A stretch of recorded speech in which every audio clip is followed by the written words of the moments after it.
उत्तर प्रदेश के कन्नौज जिले के एक छोटे से गांव में राजेश जाटव उर्फ महात्मा यहाँ रहते हैं।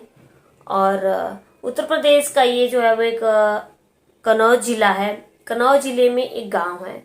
इस गांव में जो है वो राजेश जाटव उर्फ महात्मा रहते हैं। उन्होंने ऐसा कितना घिनौना कृत्य किया कि जिसने भी ये कृत्य सुना उसकी रूह कांप गई और कभी सोचा कि कभी ऐसा भी मासूमों के साथ इस दुनिया में होता है। और बाद में जो सजा मिली, उस सजा का जो कुछ ही टाइम में जो है वो इतने जल्दी उसको ये सजा मिल गई कि अब जिसने भी सजा को सुना उसकी जो है वो रूह कांप कर जाएगी। जी हाँ दोस्तों, आदाब, नमस्कार, राधे श्याम, राधे कृष्णा। आप सब लोग कैसे हो? आई होप आप सब लोग अच्छे होंगे और देश विदेश की घटनाओं की जानकारी ले रहे होंगे और चैनल से देख रहे होंगे या हमारे चैनल पे देख रहे होंगे। तो आज की कहानी का रुख करते हैं उत्तर प्रदेश के कन्नौज से।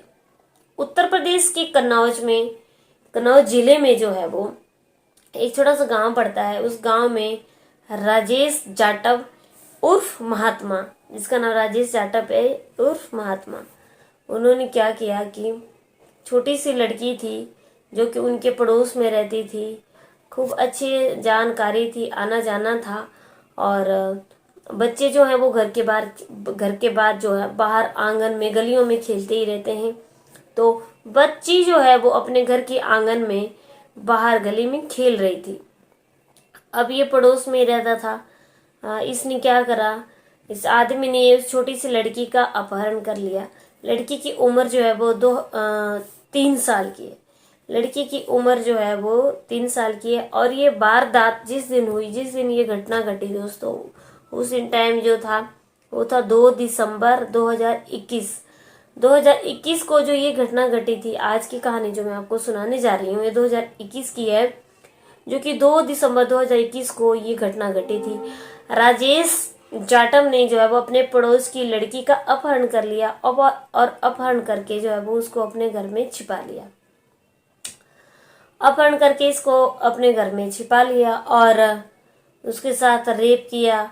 उस लड़की की इतनी बुरी हालत कर दी कि बहुत ही ज्यादा उसका बुरा हाल कर दिया। और लड़की चिल्ला रही थी, चीख रही थी। 3 साल की मासूम बेटी थी। 3 साल की मासूम बेटी को क्या पता होता है, कुछ भी पता नहीं होता है, कोई अंडरस्टैंडिंग नहीं होती है, कुछ समझ नहीं होती है कि कौन हमें किस वजह से बुला रहा है और कौन इंसान कैसा है, कौन इंसान कैसा नहीं है। उसने जो है वो उस लड़की को बहला फुसला करके अपने साथ अपने घर ले आया। और जब वो अपने घर उस लड़की को ले आया तो भाई अपने घर ले आने के बाद जो है वो उसने उस लड़की के साथ जो है वो रेप किया।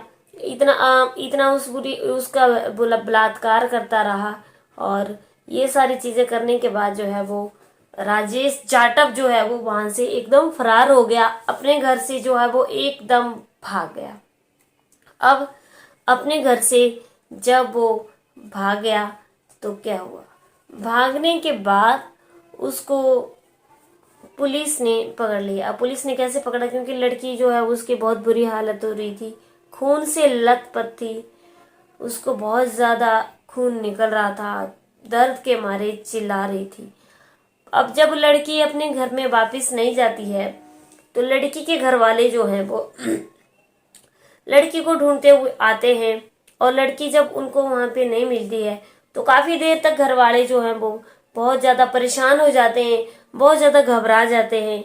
और जब घबरा जाते हैं तो चारों साइड वो अपने इधर, कुछ उनके रिश्तेदार इधर ढूंढते हैं, कुछ उनके रिश्तेदार दूसरी साइड ढूंढते हैं, लेकिन लड़की का कहीं भी पता नहीं चलता। लेकिन बाद में लड़की का पता चलता है कि वो अपने उनके घर के पड़ोस में ही राजेश के घर में लड़की चिल्ला रही थी काफी। और जब लड़की की चिल्लाने की आवाज किसी ने सुनी तो उनको यकीन नहीं हुआ कि इस घर में से उनकी लड़की की चीखने की आवाज आ रही है। जब उन्होंने जाकर के देखा, दरवाजा बंद था। दरवाजा खोला तो लड़की जो है बहुत बुरी हालत में पड़ी हुई थी, खून से इतनी लथपथ, पूरे उसके सिर से खून बह रहा था। दर्द के मारे लड़की बहुत ज्यादा रो रही थी, बहुत ज्यादा चिल्ला रही थी। अब पेरेंट्स बहुत ज्यादा घबरा गए जब उन्होंने ये वहाँ पे देखा कि उनकी लड़की जो है वो इस हालत में पड़ी हुई है, 3 साल की मासूम बच्ची जो इस हालत में, उन्होंने उसको देखा खून से लथपथ, तो तुरंत उन्होंने अपनी बेटी को उठाया और हॉस्पिटल में ले गए और हॉस्पिटल में जो है वो उसका इलाज शुरू कर दिया। लड़की की बहुत बुरी हालत थी दोस्तों और बहुत बुरी कंडीशन में थी। लड़की का बहुत ज़्यादा बुरा हाल कर दिया था और लड़की पर गंभीर चोटें आई थी, उसके अंदर के अंगों में बहुत ज़्यादा गंभीर चोटें आई थी। और उसके बाद लड़की को हॉस्पिटल में एडमिट कर दिया, जहाँ पे डॉक्टरों की टीम ने उसका जो है वो इलाज किया, लेकिन लड़की जो है वो बहुत ज़्यादा सीरियस थी। पुलिस में जो है वो इन्फॉर्म कर दिया गया। पुलिस ने जब सीसीटीवी कैमरे चेक करे तो कैमरे में पता चला कि वो शख्स जो है वो उसको अपने घर ले गया है और अपने घर में ले जा कर के फिर उनकी लड़की को जब उन्होंने देखा उस हाल में, तो उन्होंने हॉस्पिटल ले गए और जब से पता चला कि इस लड़की के साथ राजेश जाटव ने अपहरण करके लड़की को चुराया और उसके साथ रेप किया। अब क्या हुआ कि पुलिस में इन्फॉर्म कर दिया गया, उनके पेरेंट्स ने, माता पिता ने, और पुलिस ने पूरी तहकीकात की तो पुलिस ने इसको, राजेश जाटव को जो है वो एकदम अरेस्ट कर दिया। और पीड़िता की चाचा जो है वो, बेटी की जो चाचा है, उनकी तहरीर पे जो है स्थानीय पुलिस ने आरोपी के खिलाफ आईपीसी और पॉस्को एक्ट की शेषबंदी धाराओं में केस जो है वो दर्ज कर लिया। जब आईपीसी और पॉक्सो एक्ट की संबंधी धाराओं में केस दर्ज कर लिया तो बहुत ही जल्दी उसको जो है वो सजा सुनाई गई। और इसकी उम्र थी, जब इसने इसका रेप किया था तो उसकी उम्र कम से कम 50 साल थी और जब इसने इसका रेप किया तो उसको इतनी कठोर सजा दी गई।